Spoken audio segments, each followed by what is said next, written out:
Na akkor folytassuk ezt a remek játékot a harmadik pályával, ahol James Willard és bandája egy trailer parkban randalíroznak. Na tegyünk rendet itt szépen. Áú, azt köszönöm, jó kezdés. A vaksötétben persze ott bujkálnak, még jó, hogy hoztam sniper puskát. De itt az egyiknek annyi is. Ott a másik sasszemű az árnyékban. Pontosabban csak volt, na már csak egy gazfickó maradt, és most mi történt? Valahogy meghalt a harmadik is. Oké, köszönöm. Na és ugye Trailer Park nem a világ leggazdagabb környékei ezek, ennek ellenére minden túsz öltönyben, nyakkendőben van. Most attól eltekintve, hogy 3-as ikrekről van szó, még egy túsz meg kell találni. Ez mi volt? Aztán újra próbálom, és ez történik. Micsoda, mitől robbant fel a túsz?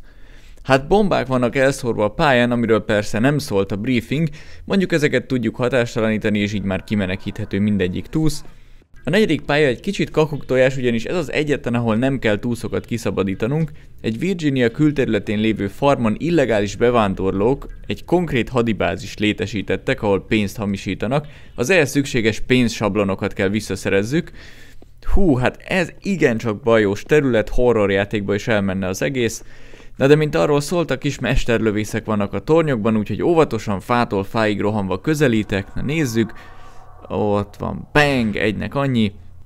A bázisra beérve kemény ellenállásba ütközünk, ugyanis nem egy, hanem rögtön 2 ellenfél rohan ki üdvözölni minket. Nem viccelek, tényleg ennyi lesz az összeellenállás ezen a viszonylag nagy bázison, már ami a külső területeket illeti. 3 épületbe lehet beosonni, mindegyiket persze zártörővel tudjuk megnyitni, és itt már ilyen ellenfelek lesznek, ilyen rohamsisakos, piros, melegítős figura, és itt vannak a sablonok is. Mindösszesen 5 darab sablont kell összeszednünk, és mehetünk is haza, illetve a 6. küldetésre, ami egy metró megállóba vezet. Persze budget kategóriás játék nem létezik metrós pálya nélkül. Egy vallási szekta túszokat ejtett és ideggázbombákat helyezett működésbe. Hallani is, ahogy pittyegnek a bombák, amúgy az is tenit. Nézzétek meg, ki látja ezt a bombát elsőre, még így is alig észrevenni a zsinort. Na, hopp, ott bujkál a koma, na add csak meg magad. Mr. Foster, kamuflázsal mellé lőttél. Nem mondtam még, de a sebzési rendszer szerencsére igazságos, ahogy mi, úgy az ellenfelek is 1-2 lövéstől kifekszenek. Aztán itt a painttel összefirkált ablakú metrókocsikban kell a bombákat megkeresni, nem kell meglepődni azon, hogy át lehet sétálni az ajtókon. Na de itt találjuk a játéktörténelem egyik legrondább bombáját, hát ez a painttel megrajzolt villogó, ezek a drótok, fúj, egy undormány az egész, és amúgy látjátok a bombán felvillanó számlálót, ez megint csak nem fog feljebb menni attól, hogy túszokat szabadítunk ki, úgyhogy itt van az, hogy a fejlesztők a saját ötletüknek tesznek keresztbe, de én megmondtam az előző videóban is, hogy ez marhaság, ahogy azt is megmondtam, hogy a szűk helyeken egyszerre csak egy túsz hozzunk ki, jaj, Istenem! A túszok is megváltoztak itt, hiszen eddig a kimenekítési pont előtt 5 méterrel sem tudtak egyedül közlekedni, itt meg a pálya másik végéről is berohannak maguktól az exitbe. De és itt az első női túsz, a kis vörös. How wonderful! Have you seen the others? Istenem, látom, nem telt női szinkron hangra. Amúgy felvetjük és használhatjuk az ellenfelek fegyvereit is, de nem mindig érdemes, hát nem a legkiválóbb fegyverekről beszélünk. Mit csinálsz? Jézusom, ijesztő. Na de itt hatástalanítani lehet a bombákat, megint amúgy sok életerőm van, és te szemétláda, honnan jöttél elő? Itt már jobban állok, itt sikerült meglepnem a komát hátulról, végre a csajszi is itt van mögöttem. Mit csinálsz? Ne!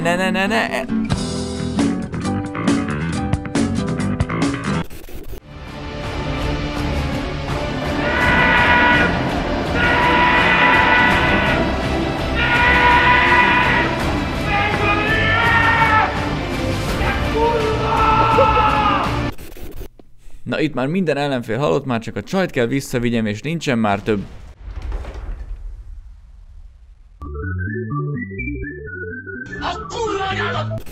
Na jó, most már megnéztem ezt a tippek menüpontot a főmenüben, hát ha segít valamit.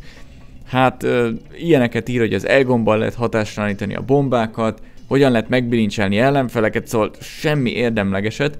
És mivel a játék összes feliratát lehet szerkeszteni, ezért én beleírtam a legfontosabb tippeket a listába. Mindenesetre nekem elegem volt, fogtam a shotgunt, végiglőttem minden embert és lakatot, nem érdekelt már a mereven lefagyott terrorista sem, csak menni akartam a következő pályára, mert ott ugyanis a Payday Crew ellen kell küzdenünk, ugyanis bankrabláshoz hívtak ki minket a környékre, ahol mindenki ugyanazt a gazt vette meg az IKEA-ban. Itt a frontális támadás nem a legcélszerűbb. Szerencsére van egy hátsó ajtó is, itt lopakodva megpróbálhatjuk kivinni a túszok egy részét, és érdekes módon itt nem rohannak előre. Szóval így hátulról osonva hangtompítóval nagyobb esélyünk van, kivéve itt a túlszölelgetős koma ellen, és ez megint hát mellé... Jó, leszarom, nem érdekel. De amúgy ilyen bohóc maszkban vannak az elkövetők, sőt van amelyik a maszk alá egy símaszkot is felvett, biztos ami biztos.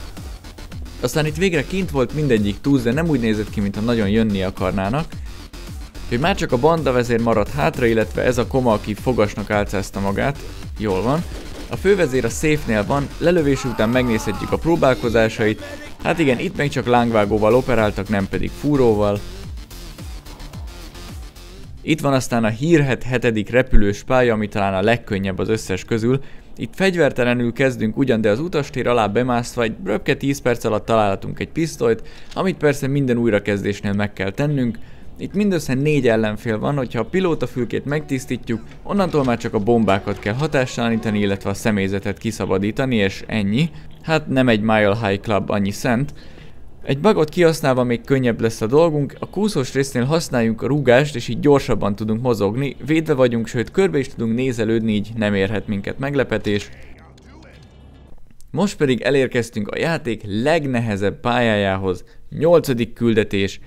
Egy nagykövetségen az Isten fénye nevű terrorista csoport túszokat ejtett, nagykövetség, túszok, Operation Nimrod, még jó, hogy nem SAS csapatot irányítunk. Összesen 12 terrorista és 7 túsz van a pályán, mindenre 15 percünk van, és higgyétek el, itt az idő a legkevesebb, amivel foglalkoznunk kell. Itt ugyanis van egy kis mérce, ami lövésekkel megy szépen felfelé, hogyha teljesen felmegy, akkor a fővezér aktiválja a bombákat, és onnantól 2 percünk van hatástalanítani őket. 3 bombáról van szó, ami 3 különböző túszra van ráerősítve, úgyhogy ez kvázi lehetetlen feladat. Éppen ezért lopakodnunk kéne, vagy legalábbis hangtompítós fegyvereket használnunk. A pálya elején áll vagy bukik az egész küldetés, itt az első figurát lehetőleg életvesztés nélkül kellene kinyírnunk, csak hát nem mindig van ugyanott. Ezt nem mondtam még amúgy, de a játékban minden újrakezdésnél más és más helyen vannak a gazfickók vagy a túszok. Persze itt annyiszor újra kell majd kezdeni a pályát, hogy szinte az összes lehetséges helyet betéve fogja mindenki tudni. Szóval itt az első fickót le kell lőni vagy lefegyverezni, majd balra fel a lépcsőn, ahogy felértünk, már lehet is kiabálni, hogy megadja magát az ajtónál álló fickó. És itt kap szerepet a villanó gránát. Ha ezt behajítjuk a fővezér szobájába, akkor legtöbbször nem fog tudni ránk lőni. Itt arra kell csak vigyázni, hogy véletlenül nehogy megnyomjuk a laptopot, mert akkor aktiváljuk a bombákat. Na és itt kellene egy mentést nyomni, mert innentől jön az izgalmas rész. Mentés, mint olyan nincs a játékban, csak pályánként, minek is azt. Szóval innentől én azt szoktam csinálni, hogy a túszokkal nem is foglalkozom, mert még így is több mint 10 perc maradt, csak a terroristákat keresem meg és lövöm le, vagy valamikor ők lőnek le a falon keresztül, köszönöm szépen. Köszi! Ha utunkba akad egy bombára szerelt túsz, akkor a bombát érdemes hatástalanítani, ugyanis ha mindhárommal így teszünk, akkor kapunk 3 plusz percet. Elvileg, gyakorlatban pedig ezen a pályán ilyenkor majdnem, hogy lefelezi az időmet, ötletem nincs, hogy miért, de erről szívesen lemondtam volna. Ha minden terrorista halott, akkor el lehet kezdeni a túszokat kimenekíteni, innentől már gyerekjáték az egész. Az az igazság, hogy amennyire brutál nehéz egy küldetéshez, azt kell, hogy mondjam, hogy van egyfajta bizarr bája, sőt, megkockáztatom, nyomokban hangulatot is tartalmaz. Szóval van ebben a pályában egyfajta kis feszültség, tényleg oda kell, hogy figyelj, mert igencsak halandók vagyunk, és az is igaz, hogy dögunalmas 28-adjára újra kezdeni ugyanazt a pályát, tehát kvázi van egy tétje az egésznek. Például ez esetben már minden túszt kimentettem, és egyetlen egy terrorista bujkált valahol, na még a konyhát nem néztem meg, és persze, hogy ott van, jaj, Istenem! De jó ír, hogyha ezt a küldetést letudjuk, a nehezén túl vagyunk, és innentől gyerekjáték lesz a maradék 2 pálya is. A 9. küldetés egy hotelben játszódik, a Lila November terrorcsapat megszállta a helyet, és bombával fenyegetnek úgy szintén. A túszok kimentése mellett másodlagos feladatunk szétszórni a bombákat. Gondolom a diffuse-ra, azaz hatástalanításra gondoltak svéd barátaink. Ez a pálya az előzőhöz hasonlóan egy betanulós, többször nekifutós valami lesz. Jóval több az olyan ellenfél, aki mindig ugyanott van, viszont a bombák pedig a lépcsőfordulókban mindig ott lesznek. Ami változhat, az a baloldali liftben lévő bomba, amit néha megszívtam. A jobboldali liftben mindig a főterrorista van, aki az előző pályához hasonlóan ilyen türelemcsíkkal rendelkezik, de érdekes módon ez halála után is érvényben van, és ha hatástalanítjuk is a bombát, a határidőnket nem kapjuk vissza, mert jó, abba hagyom, mert megőrítenek ezek a logikai buktatók már. Amúgy olyannyira betanulható a pálya, hogy itt például majdnem minden ellenfelet megadattam, és egyetlen életerőpontot vesztettem csak, azt is a liftbe való leugrás miatt. Meg volt, hogy annyira magabiztos voltam, hogy már ugrás közben rugdostam be az ajtókat, szóval a 8. pályán megmutatja a játék az igazi arcát, és ott minden szükséges trükköt megtanulhatsz, amint mondtam, a többi már jóval egyszerűbb lesz. Vannak amúgy érdekességek még a hoteles pályán, például itt az egyik női túsz, gondolom, hát...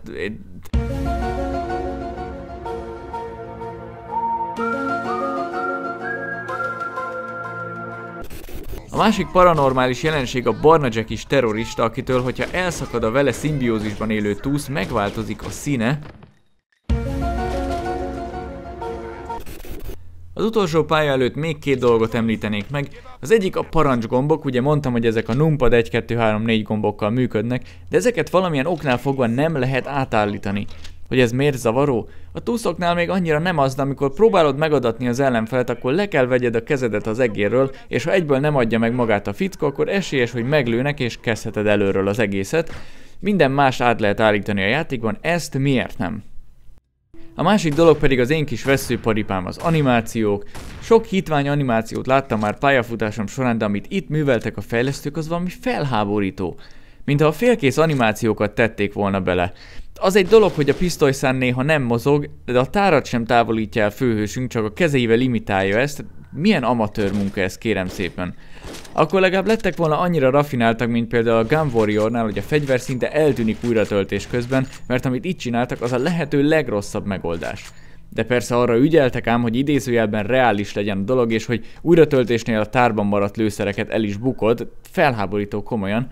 Ja, és még egy dolog, a flashbang néha jó szolgálatot tesz, de a füstgránátot én egyszer nem használtam, ugyanis konkrétan semmit nem ér. Na de itt az utolsó küldetés, egy internetbankba törtek be a gazfickók, és elkezdték a pénzt átutalni saját számlájukra. Itt a lépcsőházban kezdünk, és fú, hát ezt nagyon igényesen lezárták. Maga a küldetés nem túl nehéz, hogyha az előző 2 pályát végigcsináltad, akkor ez sétagalop lesz.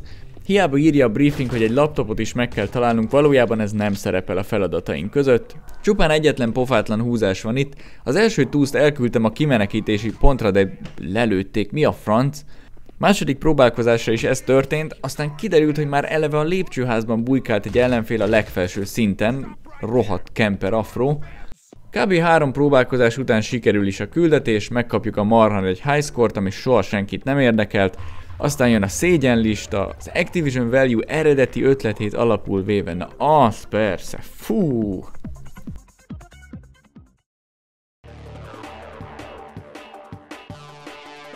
Nos, mit is mondhatnék az FBI Hostage Rescue grafikájáról? Ocsmány, de úgy Isten igazából Steve-ből jövően ocsmány. Körülbelül a Western Outlaw szintjén mozog, de legalább ott az animációk nem voltak ennyire rosszak.